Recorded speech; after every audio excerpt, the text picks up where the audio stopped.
tu as été rejeté. Et tu es tombé dans l'erreur que presque tout le monde commet. Tu as essayé de convaincre, tu as trop expliqué, tu t'es justifié, tu es allé vers lui. Mais dans le domaine émotionnel, ceux qui poursuivent perdent. Celui qui se contrôle lui-même définit les règles. Le vrai retournement ne n'est pas de longs messages, mais de la posture. Et il existe un secret pratique, simple à appliquer, que le stoïcisme appelle l'indifférence stratégique. Un silence avec un but, une présence rare et des limites visibles. Dans les prochaines minutes, tu vas apprendre à tourner la clé sans jeu, sans humiliation et sans disparaître par caprice. Ce n'est pas du drame, c'est une méthode. Voici une phrase provocatrice mais vraie. Sur le marché du désir, la rareté est un pouvoir et le self-control est une monnaie. Si cela te dérange, reste ici.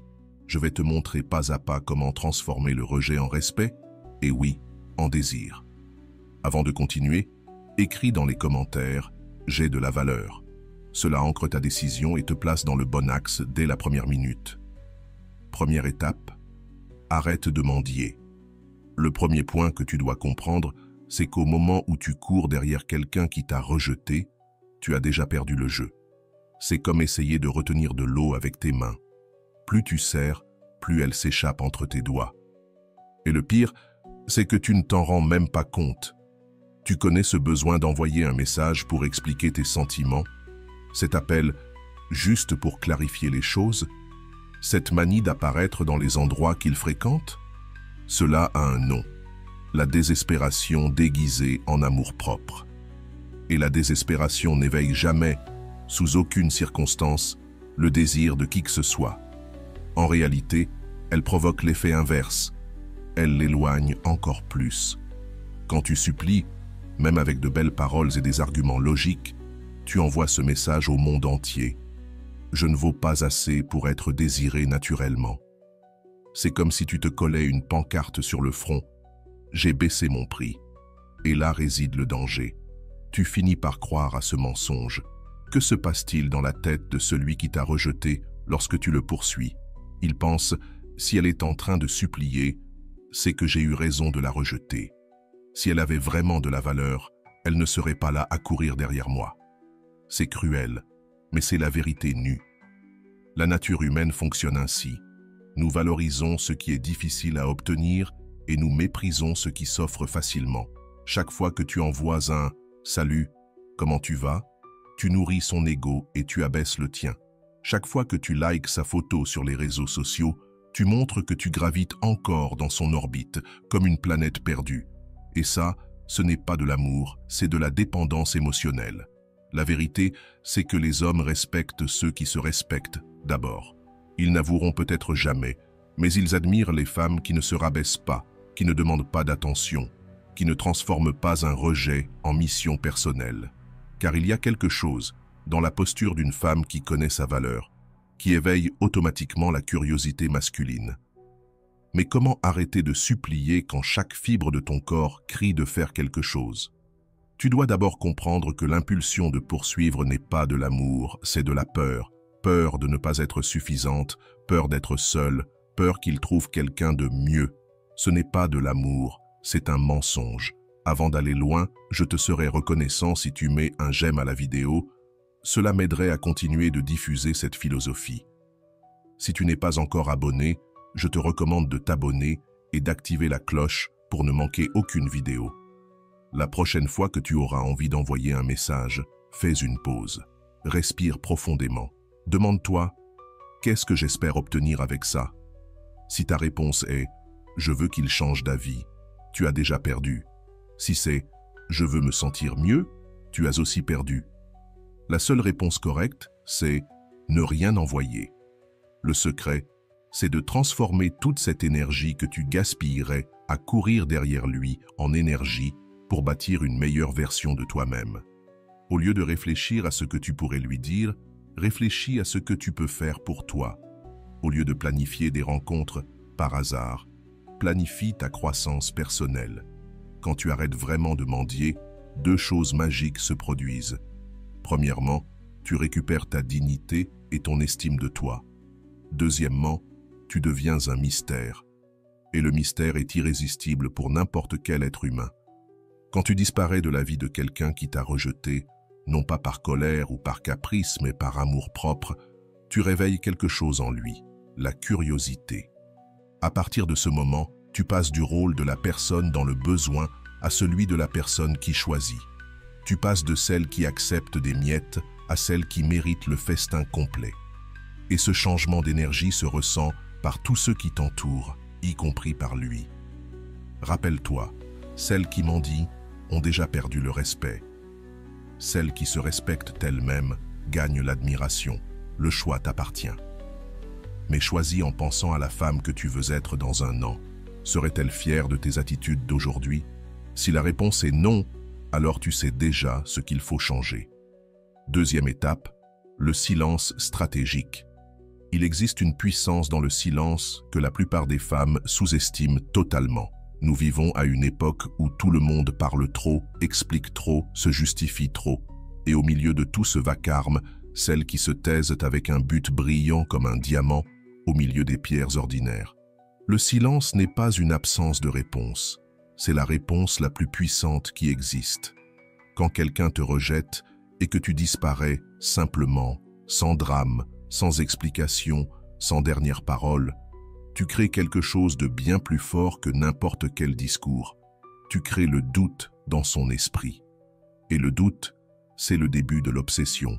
C'est comme si tu avais planté une graine de curiosité qui va grandir lentement, mais elle grandira. Le problème, c'est qu'on nous a appris que nous devions toujours dire quelque chose, expliquer nos sentiments, exposer notre douleur, défendre notre honneur. Mais parfois, la chose la plus intelligente à faire, c'est simplement disparaître. Réfléchis à ceci. Quand tu expliques trop ce que tu as ressenti après un rejet, tu livres toutes tes cartes. Il sait exactement ce que tu ressens. Il sait qu'il a du pouvoir sur tes émotions. Il sait qu'il peut t'atteindre. Mais quand tu te tais, il ne sait pas ce que tu penses. Et crois-moi, cela le dérange bien plus que tu ne l'imagines. Le silence stratégique n'est pas de l'ignorance par vengeance ou par dépit. C'est un choix conscient pour préserver ton énergie et ta dignité. C'est décider que tes mots sont trop précieux pour être gaspillés sur ceux qui ne les méritent pas. C'est comprendre que toutes les situations ne méritent pas d'explication ni de réaction. Mais attention, il y a une manière correcte de garder le silence. Ce n'est pas ce silence rempli de colère où tu respires bruyamment en montrant ton irritation. Non, c'est le silence serein de quelqu'un qui a d'autres priorités dans sa vie. Le silence de celle qui n'a pas de temps à perdre dans des jeux car elle est trop occupée à construire sa propre joie. Quand tu appliques le silence stratégique, plusieurs choses se passent. Tu arrêtes de nourrir son ego avec tes réactions. Tu crées un mystère autour de toi. Tu le forces à faire face à sa conscience sans ta présence pour le distraire. Et surtout, tu te protèges de dire des choses que tu pourrais regretter plus tard. Le plus étrange, c'est que plus tu te tais, plus les gens veulent savoir ce que tu penses. Le silence crée un vide que les autres cherchent à combler. Alors commencent les spéculations. Pourquoi n'a-t-elle rien dit? Que ressent-elle? Est-ce qu'elle va bien? Est-ce qu'elle est déjà passée à autre chose? Le silence est aussi une preuve de maturité émotionnelle. Quand tout le monde explose, crie et fait des drames, toi, tu es là, sereine, gérant la situation avec élégance. Et cela attire l'attention. Les gens commencent à te voir différemment, comme une personne qui a du contrôle sur elle-même. Mais n'oublie pas, le silence stratégique n'est pas une fuite. Tu ne te caches pas par peur d'affronter la situation. Tu choisis simplement de ne pas entrer dans un jeu qui n'en vaut pas la peine. La différence est énorme. Enfin, le silence te donne le temps de traiter tes émotions sans pression extérieure. Au lieu de réagir par impulsion, tu peux réfléchir clairement à ce qui s'est vraiment passé et à ce que tu veux pour ton futur. C'est comme si tu quittais l'œil du cyclone pour aller dans un endroit calme où tu peux tout observer d'en haut. Et surtout, le silence préserve ta dignité. Quand tu ne te précipites pas pour t'expliquer ou pour te défendre, tu maintiens une posture élégante. Et cette posture, crois-moi, a beaucoup plus de pouvoir que 1000 mots. La douleur existe, mais l'élégance face à l'adversité est une qualité rare qui éveille le respect de tous. Dorénavant, chaque fois que quelque chose te fait souffrir, demande-toi avant de parler. Est-ce que mes mots vont vraiment changer quelque chose ou ne feront-ils que me diminuer? La plupart du temps, la réponse te montrera que le silence est de l'or. Et toi, chère âme, tu vaux bien plus que l'or. Troisième point, la présence rare. On t'a fait croire que, pour conquérir quelqu'un, tu devais être toujours disponible, toujours présente, toujours là. Mais c'est un mensonge éhonté. La vérité est tout le contraire. Tu deviens irrésistible quand ta présence est un cadeau rare et non un droit garanti. Pense à la dernière fois où tu as vraiment désiré quelque chose de difficile à obtenir. Un billet pour un concert complet, une opportunité rare. Tu le voulais encore plus justement parce que c'était difficile à trouver. Avec les relations, c'est exactement la même chose. Quand tu es toujours disponible, toujours prête à répondre, tu perds le charme de la nouveauté et tu deviens prévisible, banal. Nous confondons souvent l'amour avec la disponibilité totale. Nous croyons que montrer de l'intérêt signifie être toujours là, toujours prêt, toujours accessible. Mais ça, ce n'est pas de l'intérêt sain. C'est un besoin déguisé et le besoin effraie quiconque possède un minimum d'intelligence émotionnelle. Lorsque tu deviens une présence rare, plusieurs choses se passent dans l'esprit de la personne qui t'a rejeté. D'abord, elle comprend que tu as une vie à toi, des centres d'intérêt, des personnes qui apprécient ta compagnie. Ensuite, elle se demande où tu es et avec qui tu es. Enfin, elle commence à douter. A-t-elle vraiment pris la bonne décision en te laissant partir? Être une présence rare, ce n'est pas disparaître du monde, ni prétendre que tu n'existes pas, ni jouer à des jeux. C'est simplement avoir une vie si riche et si intéressante que tu n'as même plus le temps de penser à celui qui t'a rejeté. La femme de rare présence est celle que l'on remarque lorsqu'elle entre dans une pièce, non pas parce qu'elle fait du bruit ou cherche à attirer l'attention, mais parce qu'elle dégage une énergie différente. Elle n'est pas désespérée de validation. Elle ne cherche pas quelqu'un pour compléter sa vie. Elle est déjà complète et ne partage sa plénitude qu'avec ceux qui le méritent. Tu sais ce qui se passe quand tu cesses d'être toujours disponible. Les gens commencent à apprécier davantage les moments où tu es présente. Tes paroles prennent plus de poids, tes sourires deviennent plus précieux, ton attention se transforme en un privilège et non en une obligation. Le secret de la présence rare réside dans le fait de bâtir une vie si riche que naturellement, tu n'as plus de temps à consacrer à ceux qui t'ont rejeté. C'est inscrire enfin à ce cours que tu voulais suivre, accepter cette invitation que tu refusais toujours, dire oui à de nouvelles expériences qui t'enrichissent. Et peu à peu, les gens commencent à parler de toi. Elle est différente, elle va bien, sa vie a pris un nouveau tournant. Ces échos finissent toujours par arriver aux oreilles de celui qui t'a perdu, et la curiosité l'envahit. Mais attention, ne deviens pas une présence rare uniquement pour attirer son regard. Ce serait une manipulation bon marché, inefficace sur le long terme. Tu dois le devenir parce que tu mérites une vie pleine et passionnante, indépendamment de tout homme. La rare présence protège aussi ton énergie émotionnelle. Au lieu de gaspiller ton temps et ton attention pour ceux qui ne te valorisent pas, tu investis dans des personnes et des activités qui font réellement fleurir ton existence. Et le plus beau, c'est qu'en devenant vraiment rare, tu arrêtes de te soucier de savoir si lui le remarque ou non. Parce que ta vie est tellement riche que son opinion n'a plus aucune importance dans ton bonheur. Voilà la véritable ironie. Quand tu cesses de chercher à susciter de l'intérêt, tu deviens naturellement plus intéressante. Souviens-toi, les diamants sont précieux précisément parce qu'ils sont rares. Si on en trouvait partout, plus personne ne les valoriserait. Toi aussi tu es un diamant, pas un vulgaire caillou. Comporte-toi en conséquence. Quatrième point, les limites claires. Si tu veux transformer le rejet en respect, tu dois comprendre une leçon essentielle. Ceux qui n'ont pas de limites claires finissent toujours piétinés. Et après un rejet, la première étape est de définir avec fermeté ce que tu acceptes et ce que tu refuses dans ta vie. Les limites ne sont pas des murs pour éloigner les autres. Ce sont des barrières protectrices qui préservent ton jardin émotionnel. C'est la différence entre une maison avec une porte dont tu contrôles l'accès et une place publique où n'importe qui piétine le gazon. C'est à toi de choisir. Veux-tu une maison privée ou un terrain abandonné? Beaucoup de femmes confondent les limites avec de la méchanceté. Elles pensent qu'affirmer ce qu'elles tolèrent ou non les fera paraître dures. En réalité, c'est tout l'inverse. On respecte toujours davantage quelqu'un qui se respecte soi-même. Et le respect, c'est la base de toute relation saine. Après un rejet, certaines choses doivent être très claires. D'abord, tu n'acceptes plus les miettes d'attention, les appels nocturnes par ennui, les messages vagues qui ne mènent nulle part, les rencontres improvisées quand il n'a rien d'autre à faire. Ton énergie est trop précieuse pour être gaspillée ainsi. Ensuite, tu n'acceptes plus d'être traité comme une option.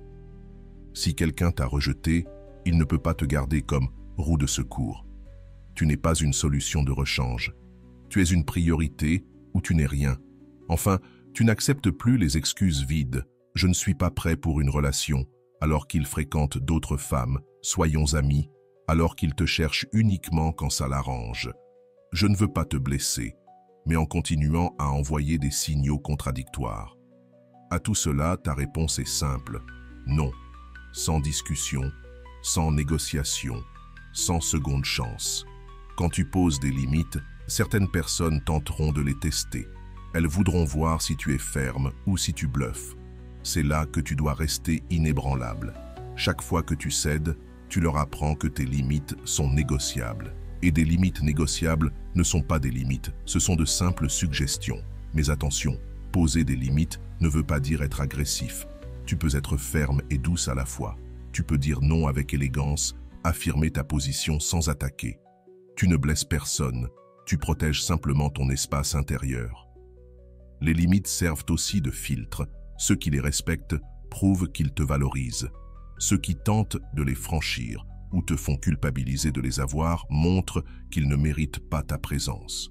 C'est un véritable détecteur de personnes toxiques. Et voici ce qui arrive quand tu poses des limites claires. Tu cesses d'attirer ceux qui veulent profiter de toi. Ton énergie change et tu attires des relations saines et équilibrées. Tes limites incluent aussi la manière dont tu autorises les autres à te parler. Tu n'acceptes plus les paroles irrespectueuses, ni l'indifférence, ni d'être le choix secondaire de qui que ce soit. Ta valeur n'est pas négociable. Souviens-toi, les limites ne sont pas un châtiment infligé aux autres. Elles sont une forme de soin pour toi-même. C'est toi qui dis au monde « Je me respecte et j'attends que tu me respectes aussi ». Ceux qui ne peuvent pas respecter cela n'ont simplement pas leur place dans ta vie. Ta tranquillité vaut bien plus que n'importe quelle relation forcée. Alors désormais, chaque fois que quelqu'un essaiera de franchir tes limites, tu n'expliqueras pas, tu ne justifieras pas, tu ne t'excuseras pas, tu resteras ferme. Tu réaffirmeras ta position avec calme et fermeté, parce qu'une femme qui se respecte n'a pas besoin de mendier le respect des autres. 5. L'estime de soi visible. L'estime de soi n'est pas quelque chose que tu gardes enfermé comme un secret. C'est une énergie qui brille dans chacun de tes gestes, chacune de tes paroles, chacune de tes décisions. Et lorsque tu as été rejeté, l'une des choses les plus puissantes que tu puisses faire, c'est de travailler ton estime de soi pour qu'elle devienne impossible à ignorer. L'estime de soi visible n'a rien à voir avec l'arrogance. Elle repose sur une confiance authentique qui vient de l'intérieur et qui n'a pas besoin de validation extérieure pour exister. C'est cette énergie qui fait que les gens te regardent et pensent « Vraiment, elle s'aime, elle se respecte ». Et cela est magnétique, bien plus que tu ne peux l'imaginer. Le problème, c'est qu'après un rejet, notre tendance naturelle est de nous diminuer. On commence à douter de notre valeur, de notre beauté, de notre personnalité. On se regarde dans le miroir pour trouver des défauts, on repense sans cesse aux anciennes conversations pour identifier nos erreurs. Mais ce processus est un poison pur pour ton estime de soi et tu dois l'arrêter immédiatement. L'estime de soi visible commence par la manière dont tu prends soin de toi. Je ne parle pas de dépenser des fortunes en vêtements ou de passer par la chirurgie esthétique. Je parle de te traiter avec respect et tendresse. Prendre une douche en conscience, appliquer une crème sur ton corps avec douceur, choisir des vêtements qui te font te sentir bien, marcher avec une posture droite, fier de qui tu es. Mais cela va bien au-delà de l'apparence physique. L'estime de soi visible transparaît aussi dans la façon dont tu parles de toi. Arrête de te rabaisser dans tes conversations. Cesse de faire des blagues qui te dévalorisent. Ne minimise plus tes réussites. Et quand quelqu'un te félicite, contente-toi d'un simple « merci » au lieu de chercher à expliquer pourquoi ce compliment n'aurait pas de sens. Cette estime de soi s'exprime également dans tes choix. Ne dis pas « oui » à des invitations qui ne t'intéressent pas juste pour ne pas rester seul. Choisis des activités qui te font grandir plutôt que de simplement passer le temps. Investis dans des loisirs qui te procurent un vrai plaisir. Entoure-toi de personnes qui te valorisent au lieu d'accepter n'importe quelle compagnie. Sais-tu ce qui se passe quand ton estime de soi est visible? Les gens commencent à te traiter différemment. C'est comme si tu émettais une énergie qui dit « je sais ce que je vaux et je n'accepte rien de moins ». Et naturellement, ils commencent à t'offrir plus, parce qu'ils sentent que tu n'accepteras jamais des miettes. Une femme avec une estime de soi visible ne court pas après l'approbation. Elle ne change pas d'avis pour plaire. Elle n'efface pas ses préférences pour s'adapter. Elle n'atténue pas sa lumière pour ne pas déranger. Elle est simplement elle-même, sans excuse. Et le plus beau, c'est que lorsque ton estime de soi est visible, les opinions des autres cessent d'avoir le même impact. Bien sûr, une critique peut encore faire mal, mais elle ne te détruit plus, car tu disposes d'une base solide d'amour-propre que rien ni personne ne peut ébranler. L'estime de soi visible change aussi ta façon de réagir face aux situations. Au lieu de paniquer pour des problèmes mineurs, tu les affrontes avec maturité. Au lieu de perdre tes moyens quand les choses ne se passent pas comme prévu, tu t'adaptes et tu avances. Cette stabilité émotionnelle est incroyablement attirante. Mais attention, avoir une estime de soi visible ne signifie pas ne jamais ressentir d'insécurité. Tout le monde en a. La différence, c'est que tu n'en fais pas ton identité. Tu les reconnais, mais tu ne les laisses pas prendre le contrôle de ta vie. Pour développer une estime de soi visible, tu dois arrêter de chercher la validation dans les mauvais endroits.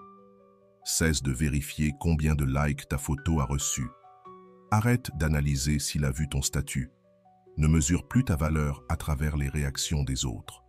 Ta valeur est intrinsèque, elle ne dépend de personne. Commence à célébrer tes petites victoires. Tu as fini un livre? Célèbre. Tu t'es levé tôt pour faire de l'exercice? Reconnais ton effort. Tu as aidé un ami dans le besoin? Valorise ta capacité à être présente pour les autres. L'estime de soi se construit avec des actes quotidiens d'amour-propre. Et souviens-toi, lorsque ton estime de soi est visible, tu attires naturellement des personnes qui se respectent aussi. C'est comme si tu montais de niveau dans le jeu de la vie et que tu commençais à attirer des joueurs du même rang que toi. Le rejet que tu as subi finira par perdre tout son sens, car tu réaliseras que vous n'étiez simplement pas au même niveau. 6. Une vie bien remplie. Avoir une vie occupée ne signifie pas se remplir d'activités juste pour s'occuper. Cela veut dire bâtir une existence si riche, si intéressante, si épanouissante, que tu n'as naturellement plus le temps de ressasser tes rejets ou de courir après ceux qui ne t'ont pas valorisé. C'est devenir une personne avec qui les autres veulent être, parce qu'il se passe toujours quelque chose d'inspirant autour de toi. Malheureusement, après un rejet, beaucoup de femmes font l'inverse. Elles s'isolent, annulent leurs rendez-vous, restent à la maison à regarder des séries et à manger de la glace. Et oui, il est normal d'avoir besoin d'un temps pour penser ses blessures, mais il ne faut pas que ce temps devienne une vie entière de regrets. Une vie bien remplie signifie que lorsque cette personne décidera de revenir, si elle le fait, tu seras tellement occupé par ton existence incroyable que tu n'auras même pas le temps de lui accorder l'attention qu'elle pense mériter. Pas parce que tu joues un rôle, mais parce que tu as réellement mieux à faire. Alors, comment construire une vie pleine de sens, en redécouvrant qui tu es au-delà des relations? Quels étaient tes rêves avant de le rencontrer? Qu'aimais-tu faire? Quel lieu voulais-tu visiter? Il est temps de reprendre tout cela en main. Inscris-toi à ce cours que tu as toujours voulu suivre, que ce soit de la danse, de la cuisine, une nouvelle langue ou l'art. L'important, c'est que ce soit quelque chose qui te fasse grandir et t'ouvre à de nouvelles rencontres. Chaque compétence développée est une raison supplémentaire d'être fier de toi. Accepte davantage d'invitations. Va à cet anniversaire auquel tu hésitais à participer. Assiste à cet événement professionnel que tu avais tendance à fuir. Reprogramme cette sortie avec des amis que tu avais annulés. Commence à dire oui à la vie. Investis dans ta carrière comme jamais auparavant. Forme-toi, développe tes compétences, ose aller chercher cette promotion que tu mérites. Une femme déterminée à évoluer professionnellement inspire naturellement respect et admiration. Prends soin de ta santé physique. Inscris-toi à la salle de sport, cours dans le parc, essaie un nouveau sport. L'exercice ne transforme pas seulement ton corps, il libère aussi des hormones qui renforcent ton bien-être. Et une femme qui prend soin d'elle attire forcément les regards. N'oublie pas non plus tes amitiés sincères. Appelle cet ami que tu n'as pas vu depuis longtemps. Organise un déjeuner, invite des proches chez toi. Les amitiés solides sont la base d'une vie émotionnelle équilibrée. Voyage plus, même si ce ne sont que de petites escapades. Découvre la ville voisine, explore ton propre quartier autrement. Pars en excursion le week-end. Chaque expérience devient une histoire à raconter, un savoir de plus à partager, et développe des passions qui te font vraiment vibrer. Le jardinage, la lecture, la photographie, la cuisine, peu importe. L'essentiel, c'est d'avoir des activités qui te font perdre la notion du temps. Voici la vérité. Lorsque ta vie est réellement remplie de choses qui te passionnent, tu n'as plus le temps de penser à ceux qui t'ont rejeté. Ce n'est pas une stratégie, c'est une réalité. Tu es simplement trop occupé à vivre pleinement ta vie pour rester prisonnière du passé. Les gens se rendent compte que ton agenda est rempli, et c'est à ce moment-là qu'ils commencent à valoriser davantage le temps que tu leur accordes.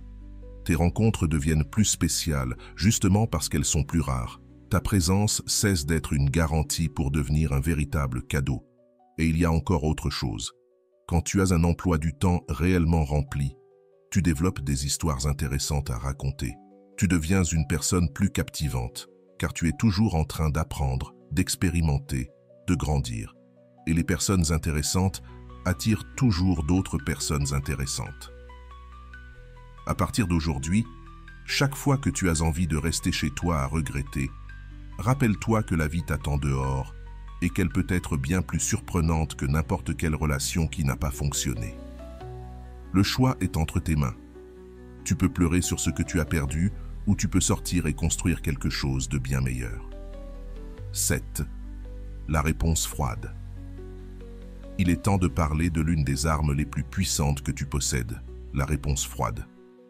Attention, il ne s'agit pas d'être impoli ou désagréable, il s'agit d'un changement radical dans la température de tes interactions avec ceux qui t'ont rejeté.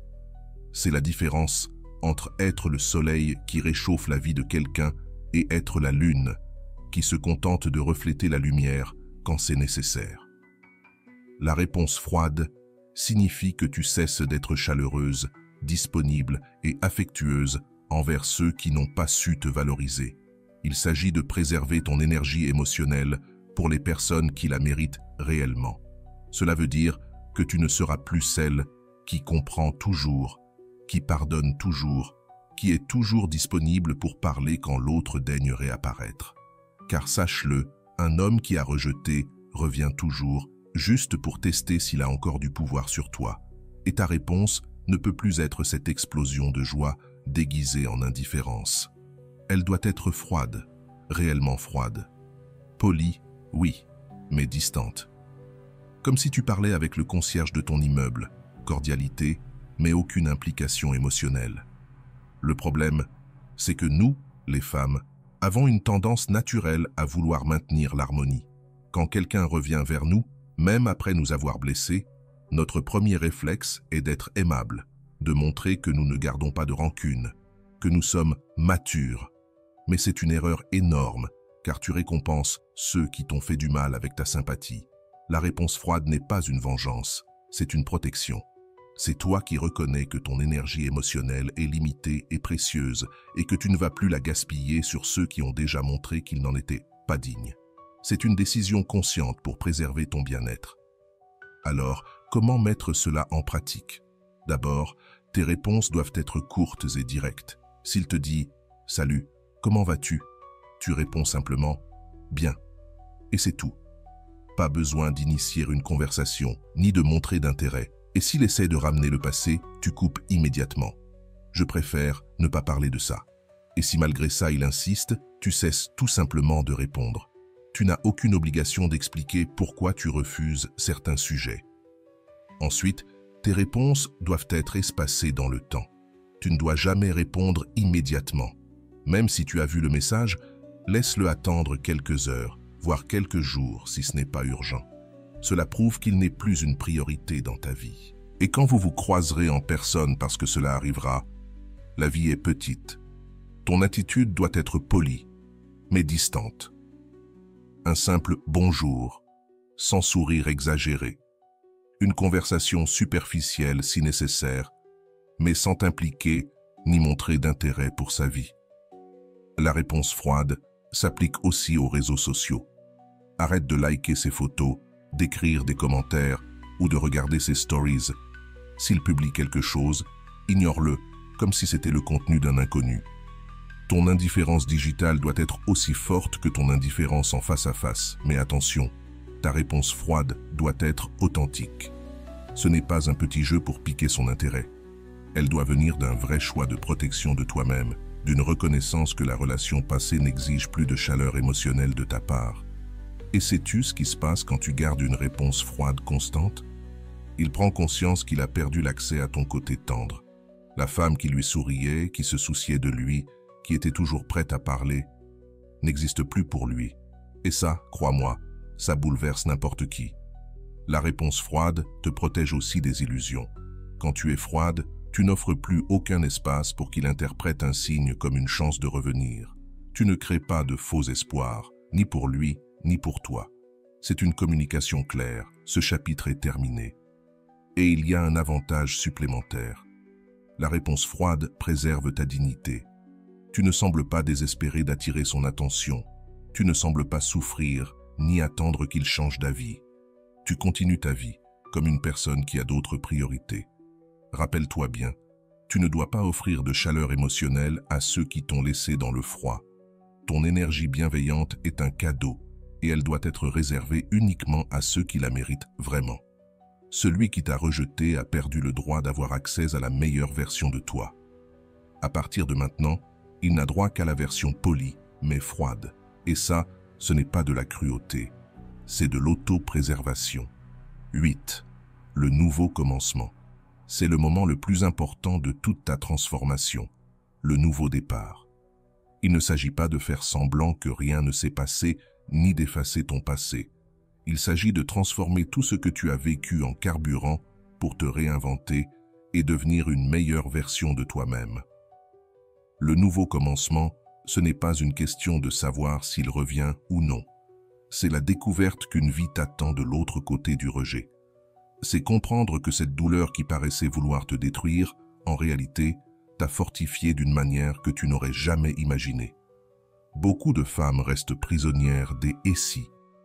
Et si j'avais agi autrement? Et si j'avais dit autre chose?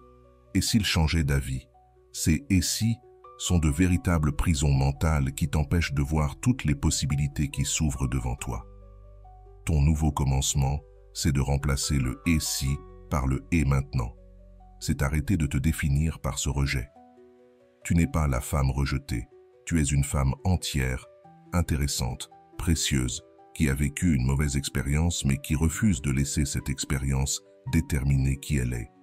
Le rejet est quelque chose qui t'est arrivé. Ce n'est pas ce que tu es. Ton nouveau commencement, c'est aussi comprendre qu'il n'existe pas qu'une seule personne destinée pour toi. Il y a de nombreuses âmes compatibles, de nombreuses possibilités d'être heureuse, de nombreuses manières de rencontrer l'amour. Tu n'as pas besoin de t'accrocher à une seule personne, comme si elle était la dernière au monde. Pour commencer réellement, tu dois faire la paix avec toi-même. Pardonne tes choix. Accepte que tu as fait du mieux que tu pouvais avec les connaissances que tu avais à ce moment-là. Et comprends que l'erreur fait partie de l'humain. La culpabilité est un poids qui t'empêche de voler vers de nouveaux horizons. Ton nouveau commencement, c'est aussi redéfinir ce que tu veux dans une relation. Après cette expérience, tu sais mieux quel type de personne te convient et quel type de personne il vaut mieux éviter. Utilise ce savoir pour prendre des décisions plus conscientes dans le futur. Et voici la partie la plus belle.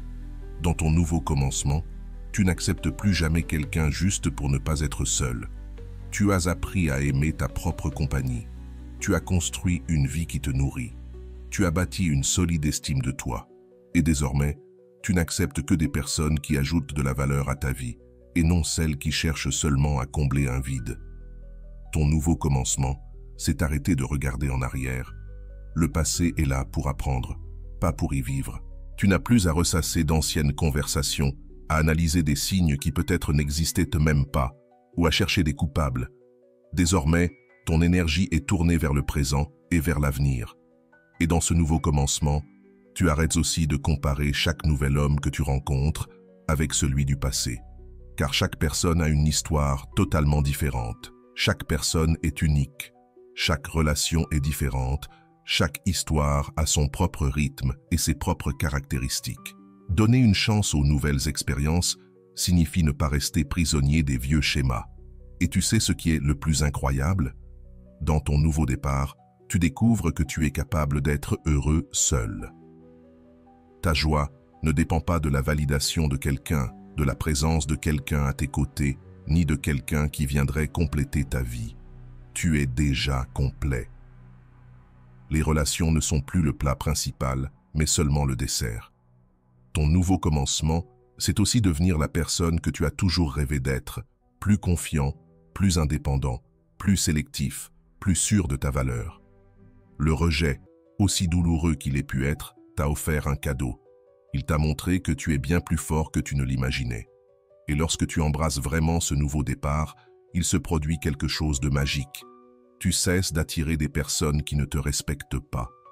C'est comme si tu changeais de fréquence émotionnelle et que tu commençais à attirer des êtres au même niveau de maturité et d'estime de soi que toi. Rappelle-toi, chaque fin est un nouveau commencement déguisé. Le rejet que tu as subi n'était pas la conclusion de ton histoire, mais la fermeture d'un chapitre qui ne t'appartenait pas. Devant toi s'ouvre une histoire bien plus belle, une histoire dont tu es le protagoniste, où c'est toi qui prends les décisions et choisis ta valeur. Et cette histoire sera la plus magnifique que tu aies jamais vécue. Un nouveau départ, ce n'est pas oublier le passé, mais le remercier pour les leçons qu'il t'a offertes et qui t'ont façonné en la personne incroyable que tu es aujourd'hui. Et il y a une chose que tu dois garder claire. Tu n'as pas besoin de son approbation pour avancer. Tu n'as pas besoin qu'il reconnaisse ton prix, qu'il regrette ou qu'il s'excuse. Ton bonheur et ta croissance ne dépendent pas de ceux qui t'ont rejeté. Beaucoup de femmes attendent le moment où il réalisera son erreur et reviendra en courant. Mais tu sais ce qui se passe pendant qu'elles attendent. La vie passe, les opportunités passent, des personnes incroyables passent, des moments uniques s'effacent. Tout cela parce qu'elles regardaient en arrière au lieu de marcher vers l'avant. Dans ton nouveau départ, tu comprends que la meilleure vengeance n'est pas qu'ils reviennent. La meilleure revanche, c'est que tu sois si heureux que tu oublies même pourquoi tu souffrais. C'est construire une vie si belle que lorsque quelqu'un t'interroge à son sujet, tu dois faire un effort pour te rappeler qui il était. Ton nouveau commencement, c'est aussi cesser de romantiser la souffrance. La société nous a appris à croire que souffrir par amour est noble, que l'amour vrai se mesure en douleur, que la souffrance prouve la profondeur des sentiments. Mensonge. L'amour sain ne cause pas de douleur constante. Une bonne relation n'est pas une montagne russe émotionnelle. Désormais, tu chercheras des relations qui t'apaisent et non qui te rongent. Des relations où tu peux être toi-même sans peur d'être jugé. Des relations basées sur la réciprocité où deux personnes se choisissent chaque jour sans jamais supplier pour être aimées. Ton nouveau départ, c'est aussi créer de nouveaux rituels qui nourrissent ton âme. Peut-être méditer 10 minutes chaque matin, écrire dans un journal avant de dormir ou marcher au coucher du soleil. Ces petits gestes te reconnectent à toi-même et te rappellent combien tu es précieux. Et voici une vérité libératrice. Tu n'as pas besoin d'être parfait pour mériter l'amour. Tu n'as pas besoin de tout changer en toi pour être digne de choix. Tu n'as pas besoin de devenir une autre personne pour être aimé. La bonne personne t'aimera exactement tel que tu es, avec tes forces et tes faiblesses. Dans ce nouveau commencement, tu apprends aussi à célébrer tes victoires, même les plus petites. As-tu réussi à passer une journée entière sans penser à lui? Célèbre-le. Es-tu sorti seul et tu t'es amusé? Reconnais cette indépendance. As-tu rencontré quelqu'un d'intéressant? Valorise ta capacité à te connecter aux autres. Tu comprends que les relations sont un choix, pas une nécessité. Tu choisis d'être avec quelqu'un parce qu'il apporte de la joie à ta vie, pas parce que tu as besoin de quelqu'un pour te sentir complet. Ce changement d'état d'esprit transforme radicalement ta manière d'aimer. Et tu sais ce qui est le plus fascinant? Quand tu assumes pleinement ce nouveau départ, tu deviens naturellement attirant, non pas parce que tu cherches à plaire, mais parce qu'il y a quelque chose d'irrésistible chez une personne qui connaît sa valeur et qui refuse de se contenter de moins que ce qu'elle mérite. Ton nouveau commencement, c'est aussi accepter que tu ne peux pas contrôler les sentiments et les actions des autres. Tu ne peux pas forcer quelqu'un à t'aimer, à te choisir, ni à changer d'avis à ton sujet. La seule personne que tu peux contrôler, c'est toi-même. Et cela est profondément libérateur. Dans ce processus, tu découvriras des talents que tu ignorais. Tu découvriras que tu es drôle lorsque tu es détendu, créatif lorsque tu n'es pas anxieux, charismatique lorsque tu n'essaies pas d'impressionner. Le rejet t'a ramené vers toi-même d'une manière insoupçonnée. Et quand de nouvelles personnes entreront dans ta vie, car elles viendront, attirées par ton énergie différente, tu sauras exactement ce que tu offres et ce que tu attends en retour. Tu n'accepteras plus jamais de relations déséquilibrées où tu donnes plus que tu ne reçois. La beauté du nouveau départ, c'est qu'il n'a pas de date d'expiration. Tu peux recommencer autant de fois que nécessaire. Tu as eu une rechute et lui as envoyé un message? Très bien, recommence demain. Tu as eu un moment de faiblesse et as espionné ses réseaux sociaux? Respire et recommence. L'essentiel est de ne jamais abandonner. Et retiens bien ceci. Ton nouveau départ ne concerne pas seulement les relations, mais aussi la personne que tu es en train de devenir, plus courageuse, plus indépendante, plus consciente de ta valeur, plus exigeante sur les personnes à qui tu ouvres ton cœur. Quand tu regarderas en arrière dans quelques mois, tu réaliseras que ce rejet que tu croyais être la fin du monde était en réalité le coup de pouce dont tu avais besoin pour construire la vie de tes rêves. Parce que parfois, la vie doit enlever ce qui ne nous appartient pas pour faire de la place à ce qui mérite vraiment d'être là. Ton nouveau commencement commence maintenant. Pas demain, pas lundi, pas le mois prochain. Maintenant. Et il commence lorsque tu décides consciemment que tu mérites mieux et que tu recherches mieux. Regarde déjà tout le chemin parcouru. Tu as commencé cette vidéo comme une personne rejetée, blessée, peut-être même en doutant de ta propre valeur. Et maintenant? Maintenant, tu tiens entre tes mains les outils les plus puissants qui existent pour transformer toute douleur en force, tout rejet en redirection. La vérité, c'est que cette personne qui t'a rejeté t'a rendu un immense service. Elle t'a forcé à retrouver ta propre force, à bâtir une estime de toi qu'aucun autre ne pourra briser, à comprendre que tu n'as besoin de personne pour être complet. Et tu sais ce qu'il y a de plus beau? Quand tu appliqueras tout ce que tu as appris ici, quand tu deviendras cette personne magnétique et sûre d'elle-même, tu regarderas en arrière et tu seras reconnaissant d'avoir été rejeté parce que ce rejet a fait de toi une personne invincible. À partir d'aujourd'hui, tu n'es plus quelqu'un qui quémande l'amour. Tu es quelqu'un qui inspire l'amour. Et cette différence change absolument tout.